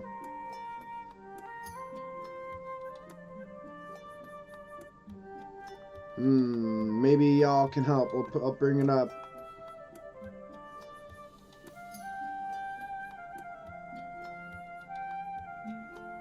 And there's literally a person built into the church. I don't know how all this makes me feel, Serum. I feel a tad uneasy. Okay. Church is beautiful, though. So, I have this pink area that I need to name it something. This is the Lizard Marsh here. So it's below the Lizard Marsh. It looks like it's not a marsh, and it's actually a plateau of sorts. Do you see this, how it kind of raises up gradually? And it's also just off of the edge of Trollbark Forest. So I need to name this plateau. I think a plateau is good. I think something plateau.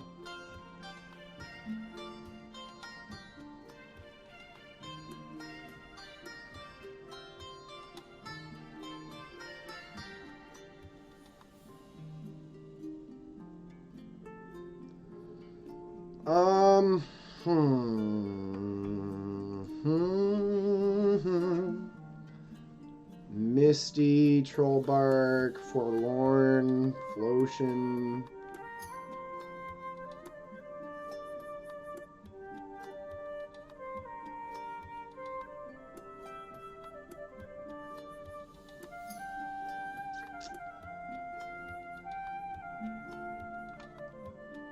It's the Laughing Hollow. It's a good name.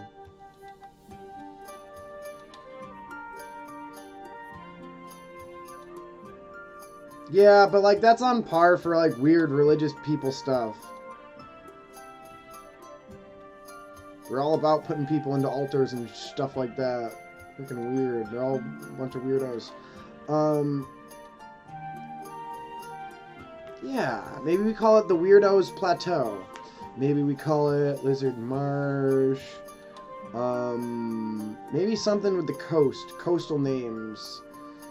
The Airy Plateau. Misty Forest. The Breezy Plateau. Maybe not Plateau.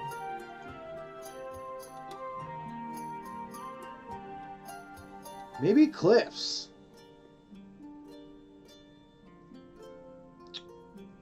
The Crumbling Cliffs.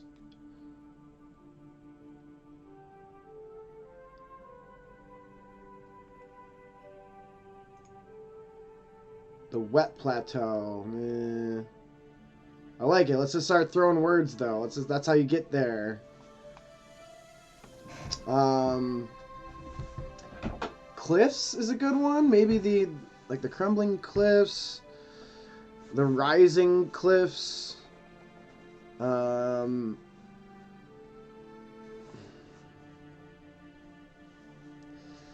Something to do with the ocean because it's on the coast. The Sinking Cliffs. The Sunken Cliff?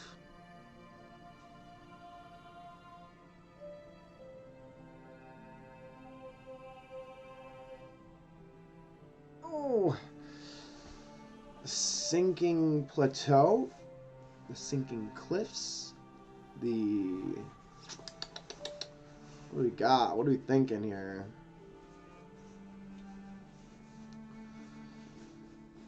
Misty Troll, Dragon, the Sunken Plateau. I kind of like that because if you look at the geography of it, it starts high up here and kind of just tapers off slowly as it gets down to the marsh, where it kind of is sunken, you know? Like there's no cutoff here, kind of just the whole plateau kind of just sinks down, I should say.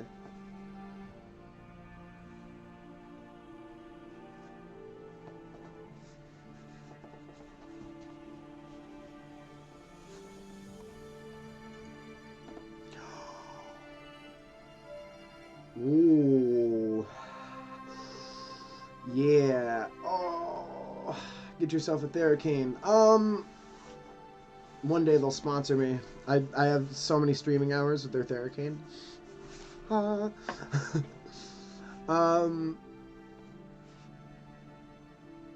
The Sunken Plateau. Laughing Hills. Misty Forest. Forlorn Hills, Sunken Plateau. Does it have a good ring to it? Does that work? We'll leave it for now.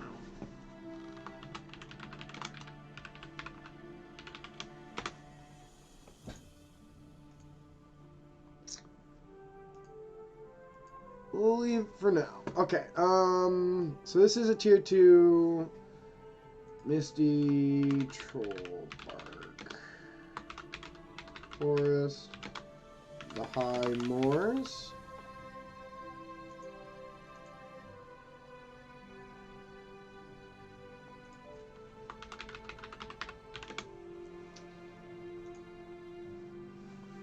Okay, I'll zoom this in. Creature 1, creature 1, creature 1. Creature half.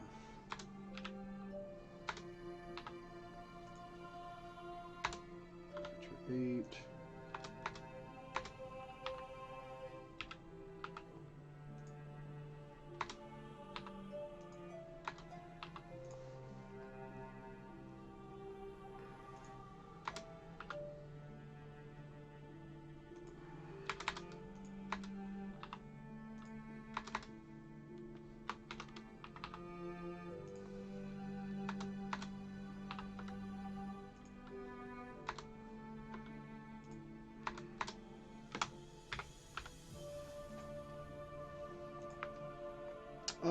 I don't know if I'm going to move forward with creature 30 question mark.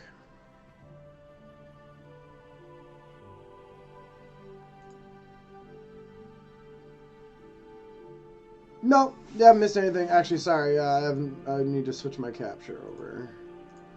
I'm just back picking away at this. I think we'll run with the Sunken Plateau. I think I like that addition serum.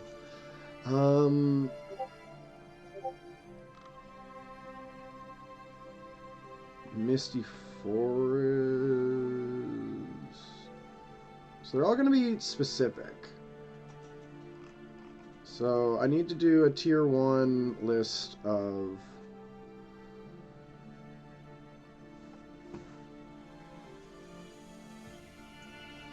Control C.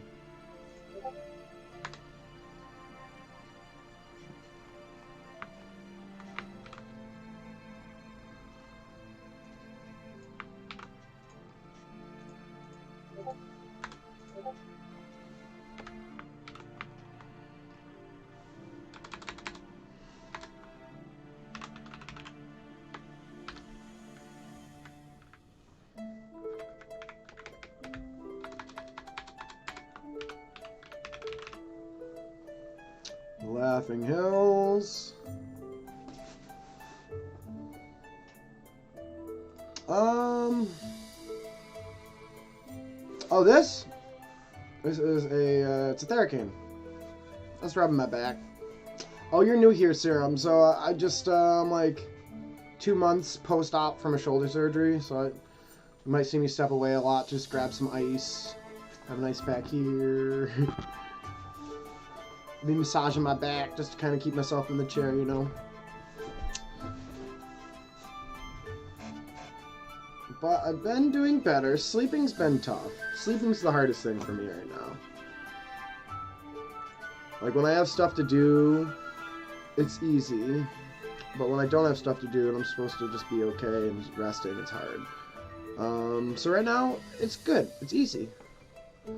Let's see. This needs to be cut back once.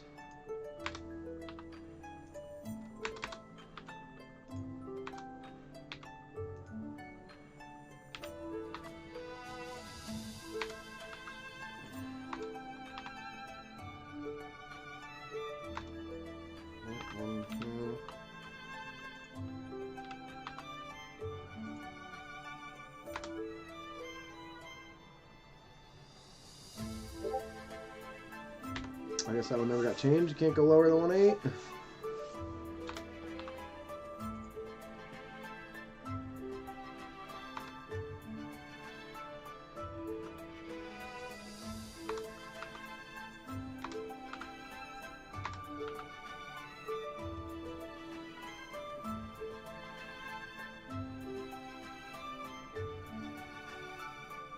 Okay, a sinkhole, underground bees, a landslide.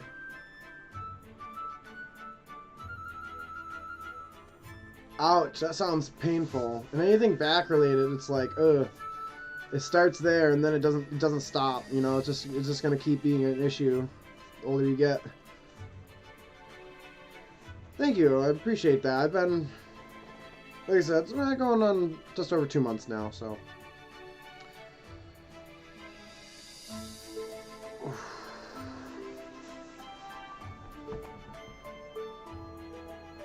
Let's see.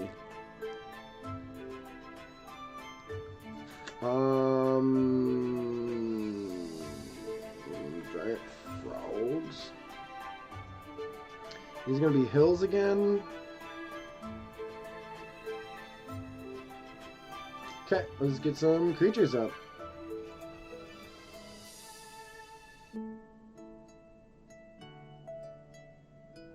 Yeah, I feel you on that. Honestly, it's kind of like the long story short is how I got to, you know, playing Dungeons and Dragons and being a dungeon master. It was just kind of needing to find myself a more suitable hobby or activity to entertain myself on a regular basis.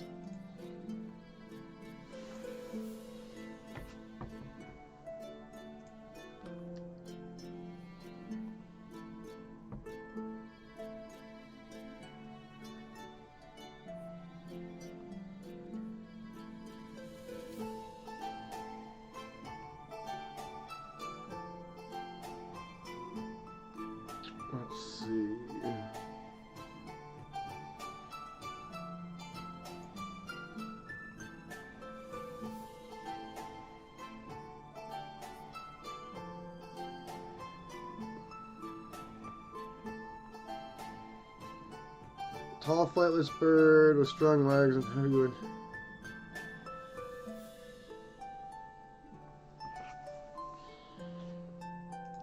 Axe beaks can be fine over here.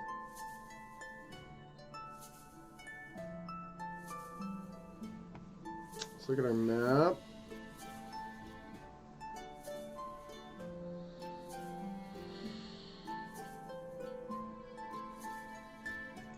Now, saving boars for the first.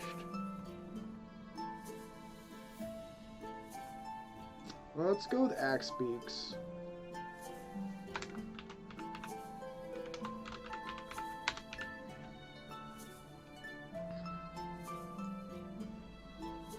Let's see.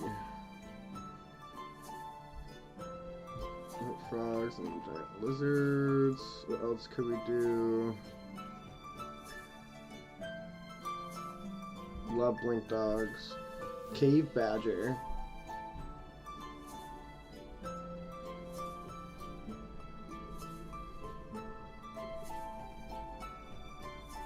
Ironing extreme sport.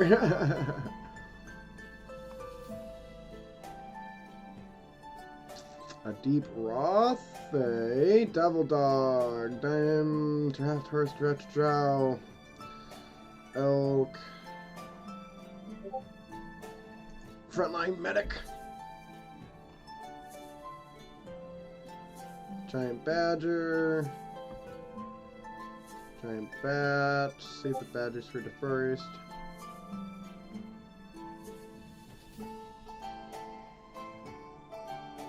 Giant space hamster.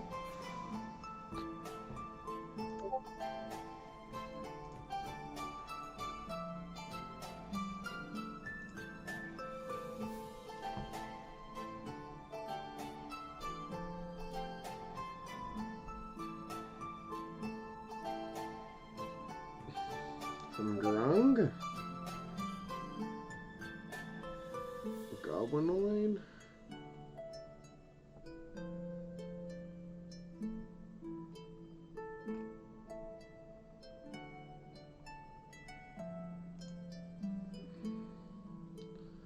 Not too many hill-based creatures.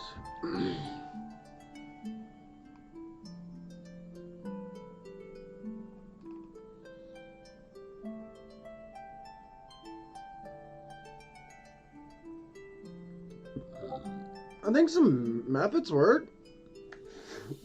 Even though they're swamp.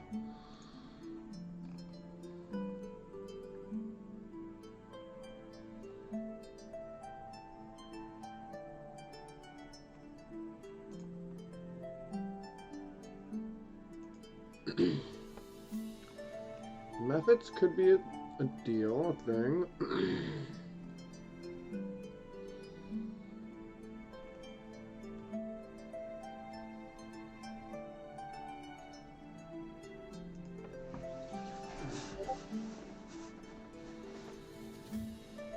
Smoke methods. Sprite. Swarm of bats. Swarm of ravens. Turtles, troglodytes, wretched.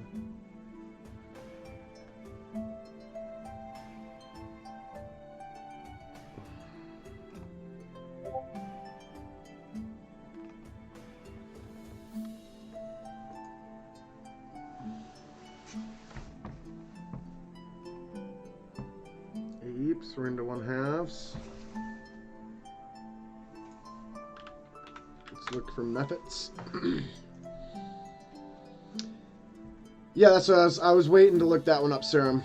Great minds think alike. Can honestly maybe do dust.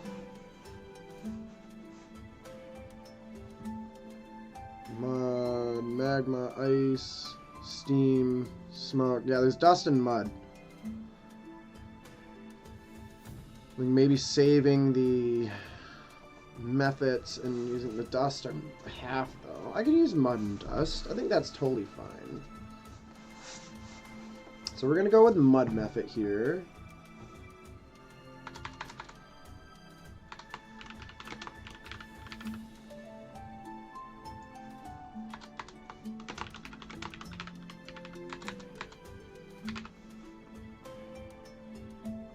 Six and a 1/8.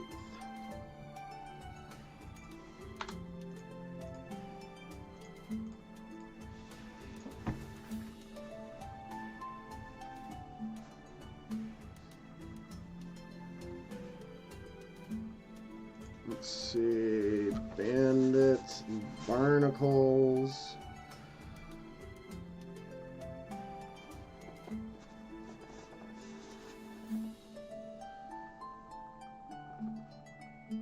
A boggle. A camel. And how many of them is there? It's 2d6.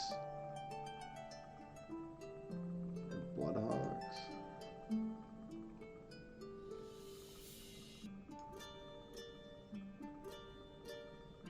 Lumps.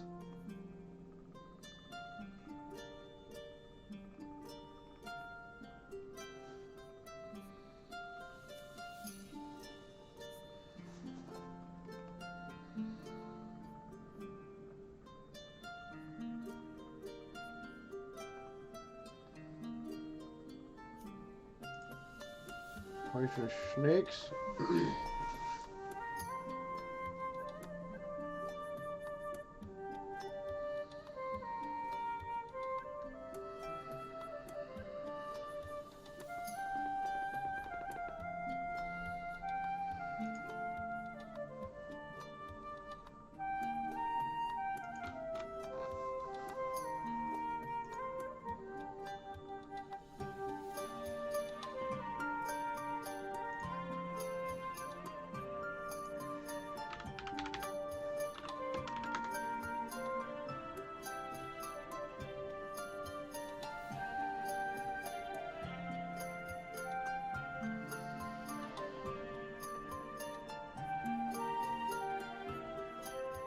What's a blood toll harpy?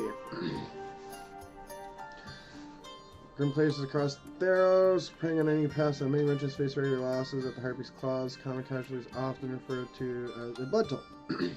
Cruel, corpse-eating creatures, harpies endlessly seek their next meal, careless of whether it comes from the living or the dead. With equal zeal, these vicious scavengers set upon travelers, or claw open fresh graves, stripping bodies of riches and flesh.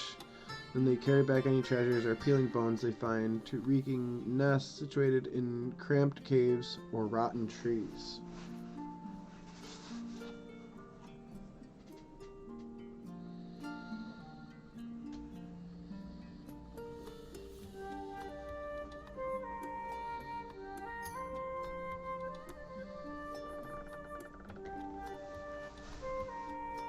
Interesting creatures. I already used the Bloodhawks.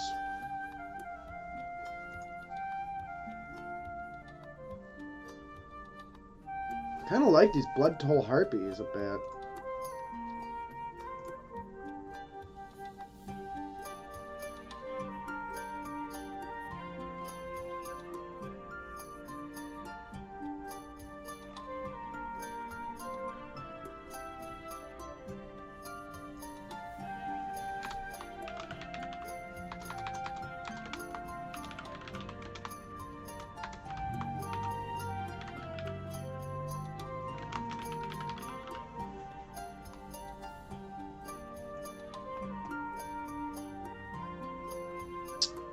Two.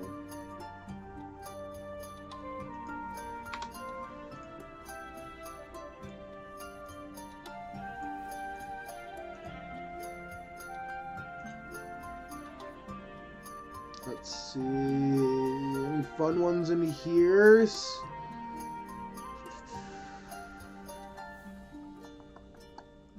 Besides, there's so many fun things for the forest, but like, I need hilly stuff right now. Because desert stuff kind of works too, it's depending on the swamp.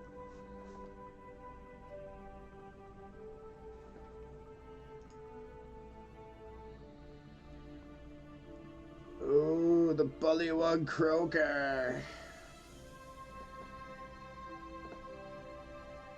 Actually, where do I have swamp?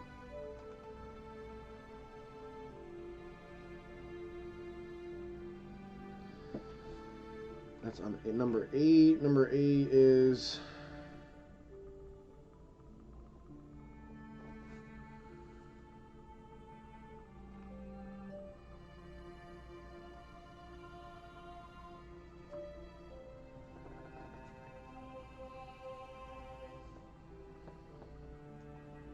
I'm going to take my will-o-wisp back.